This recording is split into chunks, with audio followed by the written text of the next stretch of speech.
In the Alberta schooling system, students with disabilities are given a number. It's not good enough just to have the label. There needs to be an additional layer of bureaucracy to put a number on certain forms of impairment, and some of the numbers are kind of wild because they can like stand for so many things. And I guess it's important because it helps organize resources, but it also can be a little bit dehumanizing. So this poem is about that, and then it's also a little bit about me in school back in my days. So there's a little bit of a shift in the middle of the poem. Codes. Let me teach you about codes. My students have codes, special education codes. Not colds, viral, pathological, easy to catch. Codes. Easy to catch too, but more serious in their grim munificence. They linger long beyond school. Now when my daughter was little, my wife and I spoke in code around her for her protection from what was too intense.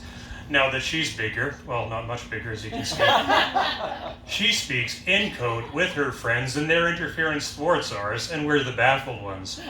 Now maybe special education codes are meant like this too, to protect, euphemistically muting diagnoses, but the trouble is colleges don't speak these codes.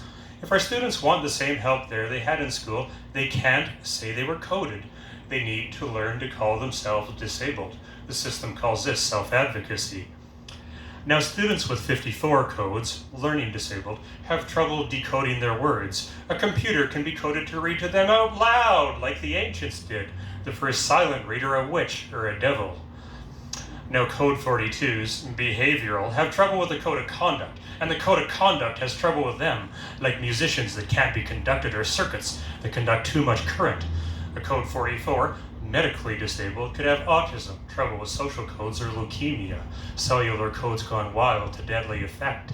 An IQ test has a coding task, which means copying, which you're not supposed to do in school except off the blackboard, which is a sign of intelligence. And from what I'm told, thanks Mum, they had them back in 1978.